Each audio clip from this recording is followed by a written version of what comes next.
The black Tesla surged through the puddle and crushed the old bicycle outside the tower, folding its frame under glass and steel. Madison Blake glanced once in the mirror, told her assistant to send a settlement check, and walked into her meeting without slowing down. Nobody knew that bicycle was the only way Liam Carter, a widowed single father, reached work each morning.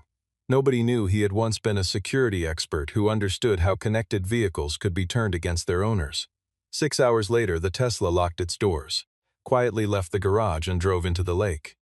But the truth behind that plunge into the lake was far stranger than anyone imagined, and it demanded immediate attention. Liam Carter lived in a modest apartment on the outskirts of Seattle, in a building where the elevator rarely worked and the rent rose every year regardless. He had been a widower for 3 years, and in that time he had learned to raise his 8-year-old daughter alone, folding grief into routine until routine became the only thing that held him together. Each morning began the same way. He made breakfast, checked her homework folder, brushed her hair before school, and dropped her at her aunt's house before riding his bicycle across town to work. The bicycle had belonged to his late wife. It was scratched, slightly rusted at the chain, and worth almost nothing to anyone who did not know its history, but to Liam it carried the weight of a life he refused to let disappear. He worked in the facilities maintenance division of Sterling Dynamics, a sprawling energy and technology conglomerate that occupied 3 towers downtown. To his coworkers, he was a quiet technician who fixed problems the software engineers upstairs could not explain, though none of them knew why. What they did not know was that Liam had once been a cybersecurity specialist who helped design the very protocols meant to stop hackers from seizing control of connected vehicles. 4 years earlier at his previous company, executives had ignored a warning he raised about a flaw in an autonomous driving system, and the resulting test failure injured 2 people. Liam resigned that week, walked away from the industry entirely, and made a private vow never to trust a self-driving vehicle again. Madison Blake, by contrast, was introduced to the public as the youngest chief executive in Sterling Dynamics history. She was sharp, decisive, and unafraid to cut through hesitation in a boardroom, but she had also grown comfortable judging people by their titles rather than their character. On the morning everything changed, she was rushing to a meeting with investors about a multi-billion-dollar smart energy initiative, the kind of deal that could define her legacy. As her Tesla turned into the employee lane, an unfamiliar command caused the vehicle to surge forward slightly. Madison assumed she had simply pressed the accelerator by mistake. The car rolled directly over the bicycle parked in its designated spot. Liam stepped back just in time, uninjured but frozen as he watched the frame bend and crumple beneath the tires. Madison did not get out. She told her assistant, Jessica Moore, to record his information and assured him the company would cover a replacement. Liam answered quietly that some things could not simply be replaced with money. Madison heard him, but she was already walking toward the entrance, her mind fixed on the meeting ahead, unaware of what that bicycle had actually meant. She had built her career on speed, on decisions made and executed before anyone could second-guess her, and a crushed bicycle in an employee lane registered to her as little more than a delay to be smoothed over with a check. Behind her, Liam knelt beside the wreckage, running his fingers along the bent frame, thinking not of the money he had lost but of the mornings his late wife had ridden that same bicycle to her own job before the accident that took her from him. He gathered the pieces carefully, wrapped the chain in his jacket, and carried what remained of it down to the maintenance level, where he set it against the wall like something that still deserved care. Jessica Moore arrived at the maintenance office that afternoon carrying an envelope with $500 in cash and a liability waiver clipped to the front. Liam read the waiver twice before setting down his pen. The report inside claimed he had parked his bicycle in an unauthorized zone, a detail that contradicted what the security cameras would show if anyone bothered to check them. He refused to sign. The legal department applied pressure quickly, warning him through a supervisor that continued complaints could be treated as workplace disruption. Madison, meanwhile, believed the matter had already been resolved. Connor Hayes, the chief technology officer, made sure of that, telling her privately that the maintenance worker was demanding an unreasonable sum for a bicycle that was, in his words, barely functional to begin with. That evening, Liam brought the wreckage down to the maintenance bay and examined a short video clip a coworker had recorded from a nearby window. He noticed something the official report never mentioned. The brake lights on the Tesla had not illuminated before the vehicle surged forward, and the center display flickered at the exact moment of impact, a stutter that did not match any pattern he recognized from ordinary driver error. He began to suspect the car had not been fully under Madison's control. The next morning, Connor presented a new internal platform called Atlas Link during a company-wide briefing, describing it as a fleet monitoring system capable of tracking company vehicles remotely, though he assured the room it could never touch steering or acceleration. Liam happened to overhear an engineer mention, almost in passing, that Madison's personal Tesla had quietly become one of the test vehicles for the new platform. Curious, Liam pulled the maintenance history he was authorized to view and found that the car had received a software update that had never been approved by the manufacturer. He reported the discrepancy to his direct supervisor only to be told to let it go, since the project belonged to Connor and was well above his authority to question. Connor learned within hours that Liam had been digging through the vehicle's logs. He quietly ordered the server records erased and asked human resources to prepare disciplinary paperwork. Jessica, who had noticed Connor editing the incident report before Madison ever saw it, began to feel a low, persistent unease she could not yet name. By the end of the day, Liam received a formal notice suspending him from his position, citing unauthorized access to restricted data. Standing in the parking garage with the notice in his hand, he understood that this had stopped being about a broken bicycle. Someone inside the company was working hard to hide the fact that a vehicle could be steered from somewhere else entirely. He declined the settlement offer one final time and quietly preserved a copy of the logs he had already pulled, storing it on a small offline drive he kept at home, far from any system Connor could reach. After the briefing, Madison headed down to the underground garage to attend a charity event near Lake Union. The moment she sat inside her Tesla, the doors locked without warning and the display announced that a system update was in progress. She tried the manual release, but the electronic latch refused to respond and her phone lost signal entirely. Connor was watching from the server room at that exact moment. His plan had been small and controlled, a minor glitch he intended to resolve personally so he could present himself as the one who rescued her, proof that Atlas Link deserved a wider rollout across the fleet. But a fragment of code he had copied from an older design, one originally built by Liam years earlier, began behaving in ways he had not anticipated. The vehicle shifted into full remote control. Jessica spotted Madison trapped on a garage camera feed and immediately called security. Liam, who had been quietly packing his desk after his suspension, heard the alarm and recognized the error code moving across a nearby monitor as belonging to a protocol he himself had once written. Ignoring the objections of a security guard at the door, he ran toward the control room and demanded access to the monitoring system. David Brooks, the head of corporate security, did not trust him at first, but Jessica confirmed that Liam had raised warnings about the vehicle days earlier. Liam discovered that the Tesla was seconds from leaving the garage on its own. Inside, Madison's panic grew as the steering wheel began turning without her hands on it. He explained that he could redirect the vehicle onto a virtual route to prevent whoever was controlling it from steering it into a crowd. The only safe route available ended at an empty boat launch beside the lake. He had to choose between letting the car run wild through downtown traffic or deliberately guiding it into shallow water where a rescue team could reach it quickly. Liam sent the override command, the same action people would later describe inaccurately as hacking a Tesla. He guided the car out of the garage, weaving it past pedestrians and other vehicles with careful, deliberate inputs. Madison had no idea Liam was the one steering her to safety. Through a broken audio link, she only heard a calm voice instructing her to stay still and prepare to open the emergency release. Outside, a crowd watched in disbelief as the driverless Tesla moved steadily toward the lake. Liam reclined the driver's seat remotely, released her seatbelt, and lowered every window seconds before the car reached the water. It slid past the edge of the launch and dropped into a section of the lake the rescue team had already cleared. Madison was pulled out within moments, shaken but unharmed, and the vehicle settled partially submerged, empty of anyone left inside. In front of hundreds of employees who had gathered outside, Connor immediately pointed at Liam and announced, loudly enough for everyone to hear, that the man had just deliberately destroyed the chief executive's car. Security guards moved toward Liam within seconds, and for a moment it seemed as though no one in the crowd would question the accusation, since the sight of a suspended maintenance worker standing near a control terminal seemed damning enough on its own. Madison, still soaked and trembling as paramedics checked her pulse, said nothing to contradict Connor in that first chaotic minute, too disoriented to process what had actually happened inside the vehicle. It would take hours and a great deal of quiet persistence from Jessica and David before anyone in a position of authority paused long enough to ask what the recordings actually showed. Liam did not run. He handed his control device to David Brooks and calmly walked through every command he had sent, timestamp by timestamp. Connor accused him of revenge, pointing to the crushed bicycle and to Liam's own background in vehicle security as proof of motive. Madison, still shaking from the ordeal, could only remember Liam once telling her that money could not replace everything.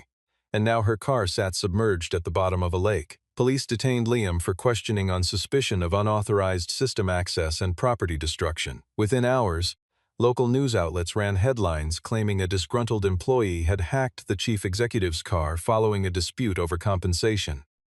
The disciplinary file Connor had already prepared made Liam look like a man with a clear and calculated motive. Jessica quietly gave David footage showing that the vehicle had locked itself before Liam ever touched the monitoring system. David began reviewing the access logs and noticed that Liam's connection had only begun after the car was already moving on its own, not before. At the hospital where she was checked for injuries, Madison was pressed by Connor to sign a criminal complaint against Liam. But something nagged at her. She remembered the windows lowering just before the car touched the water, an action that made no sense if someone had wanted her dead. She asked to hear the entire recording from the control room. In the recording, Liam's voice repeated instructions to the rescue team, calculating water depth aloud and confirming that the route ahead was clear of people. Madison realized that what looked like an act of revenge had actually kept the car from plowing into a crowded market near the shoreline. Liam was released on temporary hold, though the threat of prosecution still loomed over him. He returned home and hid his worry from his daughter as best he could. In one brief exchange, she asked why he no longer had his bicycle, and he told her that sometimes a broken thing forced people to notice a danger they would rather have ignored. Later that night, he received a call from an unknown number warning him to delete his copy of the data or risk trouble for his family. Liam understood then that whoever was behind this was not simply protecting a reputation. Atlas Link, he suspected, was being prepared for sale as a tool capable of seizing control of thousands of vehicles at once. He reached out quietly to Jessica and David, proposing they work together to trace the system back to its source. David hesitated at first, aware that helping a suspended employee investigate his own former employer could cost him his job. But the footage Jessica had gathered left him uneasy enough to agree. Jessica, for her part, had grown tired of watching Connor rewrite reports before Madison ever read them, and she wanted proof that would hold up somewhere other than a courtroom controlled by the company's own lawyers. The three of them met late that night in a diner far from Sterling Dynamics, spreading printouts across a table sticky with syrup, piecing together a timeline that none of them could yet fully explain. Liam analyzed the copy of the logs he had preserved and traced the Tesla's commands to a server inside Sterling Dynamics itself. The very first commands had been sent before Madison ever rolled over his bicycle, proof that the morning incident had never been a simple driving mistake on her part. Connor had been using Madison's car to test acceleration, door locking, and remote redirection without her knowledge or consent. His larger goal reached far beyond one vehicle. He intended to sell Atlas Link to a private security firm, a platform capable of disabling or steering any connected car within an entire city. Liam discovered that the core protocol running underneath Atlas Link was built on research he himself had developed years earlier, quietly stolen after he left his previous company. Connor, it turned out, had arranged for Liam to be hired into a low-level maintenance role specifically to keep watch over him and ensure he never returned to the technology side of the industry.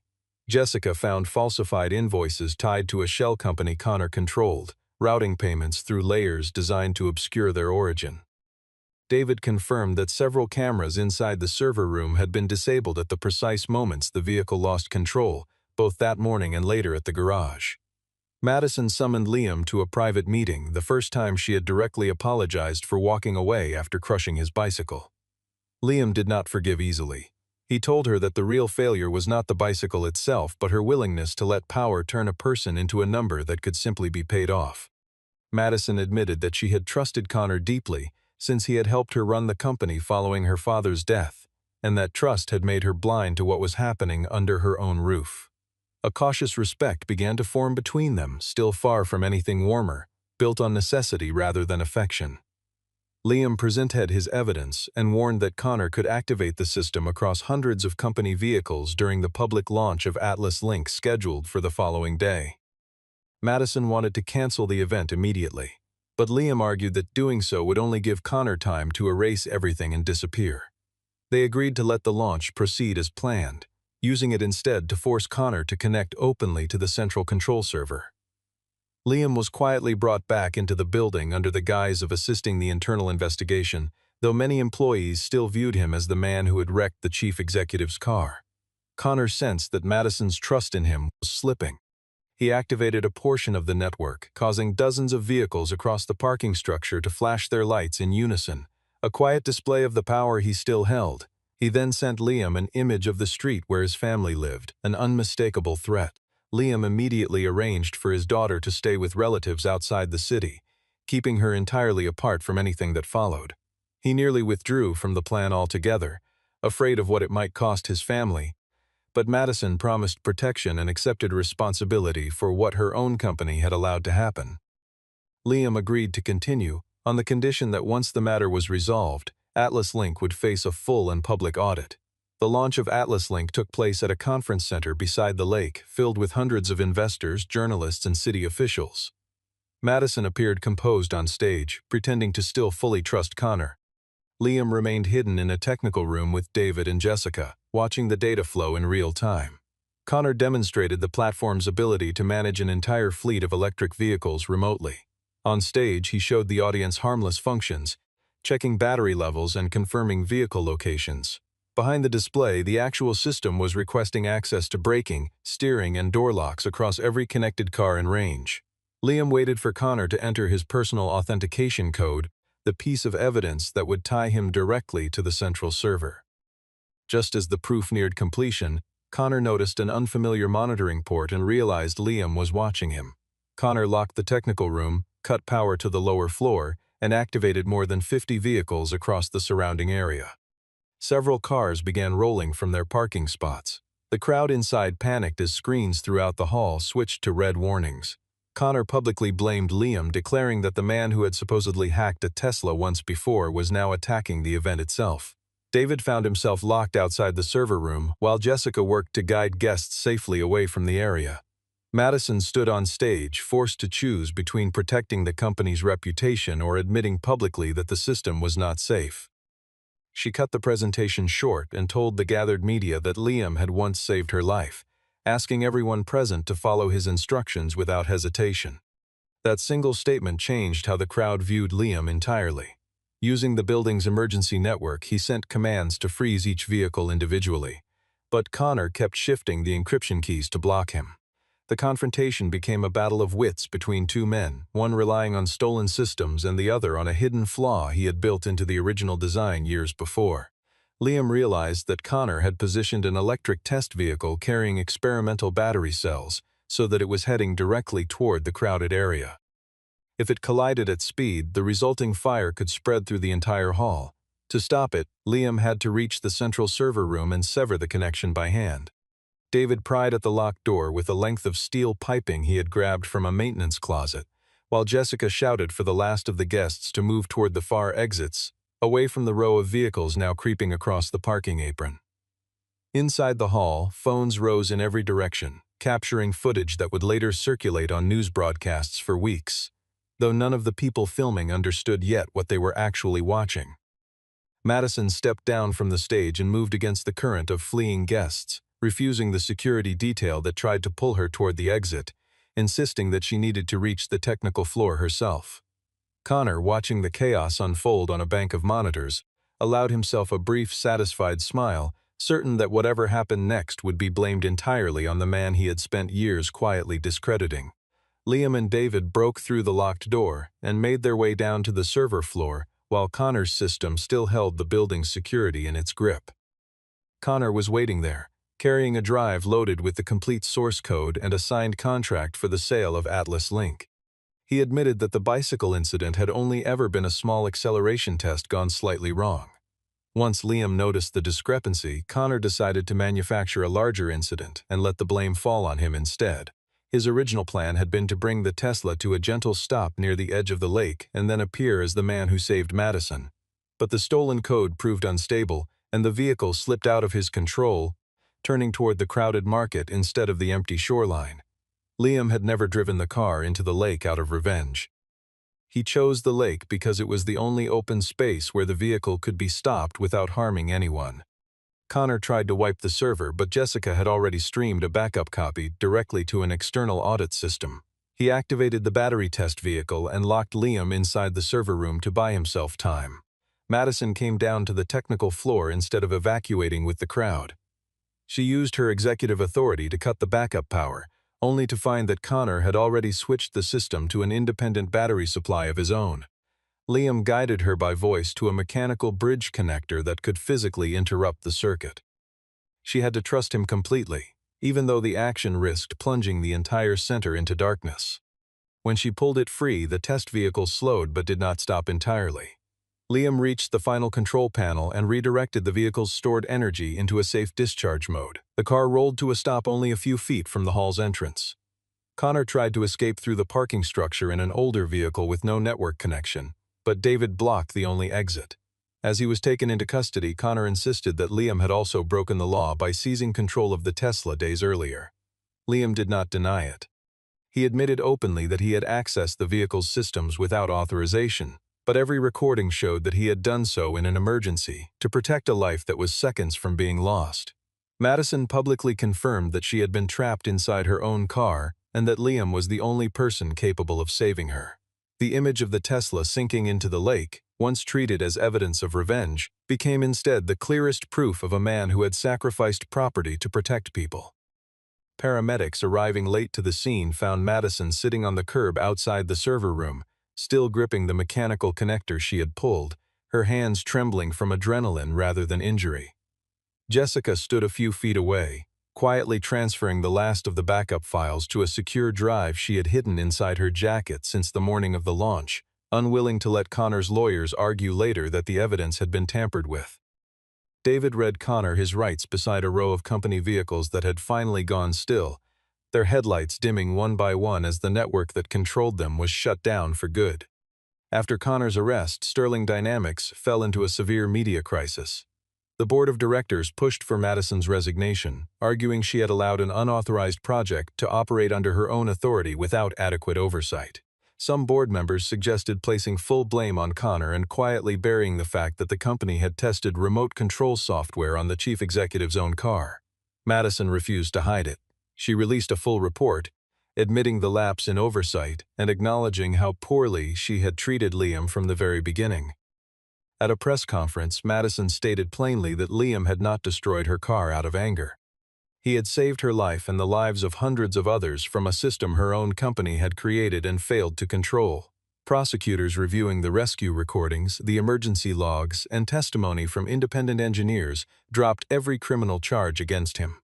The company offered Liam a substantial payment in exchange for signing a non-disclosure agreement. He declined. Instead, he asked that Sterling Dynamics fund an independent safety certification program for connected vehicles, open to outside review rather than controlled internally. He further insisted that employees who had been pressured into silence during the Atlas Link project face no retaliation of any kind. Madison backed every one of his conditions, even knowing it placed her own position at serious risk. During the board hearing that followed, Liam was called to testify. He did not use the opportunity to humiliate Madison. Instead, he told the board that she had made serious mistakes rooted in arrogance, but that in the end she had chosen truth over the comfort of protecting her own image. His testimony helped her keep her position, though the board attached a new and permanent oversight structure to her authority going forward. Connor faced charges of intellectual property theft, unauthorized system access, endangering public safety, and financial fraud. A broader investigation revealed he had already been negotiating to sell Atlas Link to several undisclosed organizations, some with no legitimate use for the technology at all. Liam regained ownership of the protocol that had originally been stolen from his earlier research. Madison then offered him a new position leading a safety division that did not yet exist. Liam hesitated, unwilling to fully return to a world that had once cost him his trust in the entire industry. Madison did not pressure him. She simply told him that the company needed someone willing to shut a system down while everyone else only wanted it running faster. Liam accepted, on the condition that his division would hold the authority to halt any product that failed safety standards, regardless of whose name was attached to the project, including hers. Madison agreed without hesitation, and something between them began to shift from confrontation toward a wary, growing partnership, with any warmer feeling left unspoken and unhurried. The certification program Liam had requested launched within 2 months, staffed by engineers who had never worked for Sterling Dynamics and answered to no one inside the building. Its first audit turned up 3 additional vulnerabilities buried in older company vehicles, none connected to Connor's scheme, proof to everyone involved that the problem had never been one man acting alone but a culture that had rewarded speed over caution for years. Madison signed off on every recommended fix without argument, a habit that surprised board members who remembered how fiercely she had once defended each deadline. A few weeks later, the sunken Tesla was pulled from the lake and entered into evidence for Connor's trial. Madison bought an expensive new bicycle to give to Liam, but he politely turned it down. He explained that what he needed was not a better object but the restoration of the one he already had, if any of it could still be saved. Madison sought out a craftsman who specialized in bicycle restoration. The frame was badly damaged, though several original parts had somehow survived intact. Rather than throwing money at the problem to erase her guilt, she spent time learning the history of the bicycle and understanding exactly why it mattered so much to him. When the restoration was finished, the old scratches remained untouched. Only the parts essential to safety had been quietly replaced. Madison delivered the bicycle to him personally, without cameras or company representative, and apologized once more, this time without mentioning deadlines or misunderstandings to soften the moment. Liam accepted the bicycle and told her that he could not forget how she had once treated him, but that he believed people were capable of changing through their actions rather than their words. The safety division he now led began auditing every connected system across Sterling Dynamics. Jessica became an independent compliance manager, and David took charge of protecting whistleblowers across the company. Madison started attending technical meetings herself, slowly learning to listen to the employees at the lowest levels of the organization rather than only the executives who reported directly to her. Liam began to sense that her change was not simply an effort to repair the company's public image. One evening, working late, Madison asked why he still rode a bicycle to work when the company could easily provide him with a car. He answered that moving slowly let him notice the people that executives so often rode past without seeing.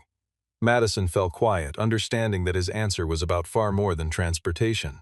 The two of them began sharing meals after work, though whatever was growing between them developed slowly and carefully, without rushing past what still needed to heal. His daughter was mentioned only once more, when he said that every decision he made now was meant to build a safer world for the generation coming after his own. The restored bicycle stood by the door of his apartment each night, a quiet reminder of everything the past year had cost and everything it had ultimately repaired. Colleagues who once whispered about the maintenance worker who supposedly wrecked the chief executive's car now nodded to him in the hallways with something closer to respect, though Liam rarely acknowledged the shift beyond a brief, tired smile. Madison, for her part, stopped scheduling meetings around her own convenience and started asking her calendar to make room for the people whose names she had never bothered to learn before, a small habit that nonetheless reshaped how decisions moved through the company from that point forward. 6 months later, Sterling Dynamics introduced an open security standard for connected vehicles across the industry. Instead of promoting a flashy new product, the company published its entire certification process and invited independent experts to search for flaws. Liam gave a brief address at the event, emphasizing that technology only held value when people retained the power to shut it down. Madison did not stand at the center of the stage. She sat among the employees who had once been overlooked, listening rather than speaking. Afterward, Liam rode his restored bicycle along the path that circled Lake Union. Madison rode beside him on an ordinary bicycle of her own, clumsier than he was but firm in her refusal to use anything more expensive. They stopped at the exact place where the Tesla had once disappeared beneath the surface. Madison admitted that on that day she believed she had only lost an expensive car. It took her much longer to understand how close she had actually come to losing her life, simply because she refused to listen to small warnings along the way. Liam told her that the crushed bicycle had forced everyone to see a dangerous system that no one wanted to admit existed. Madison asked whether he had ever truly intended to take revenge on her that day at the garage. Liam smiled and said that revenge would have meant letting the Tesla keep driving. Sending it into the lake had been the only way to stop it from hurting someone else. The two of them continued riding together into the evening light, beginning a new relationship built on respect rather than status or title. The story closed on a simple truth. Real strength was never about the ability to control everything. It lived instead in the courage to stop, precisely when power began to threaten the people it was meant to serve. Years afterward, employees who joined Sterling Dynamics long after the incident still heard the story told in one form or another, usually stripped of its harder edges, softened into a tidy lesson about listening to the people closest to the ground. Liam never minded the retelling, even the versions that got small details wrong, because the point at the center of it always survived intact. Madison kept a single photograph in her office of the lake at dusk, taken from the exact spot where the Tesla had gone under, not as a trophy but as a reminder of the morning she almost let a good man's quiet warning pass her by entirely. On slow afternoons, she would sometimes look up from her desk, glance at that photograph, and remember that the fastest path forward was not always the safest one, and that sometimes the only responsible choice was to stop the machine before it stopped someone else's life instead.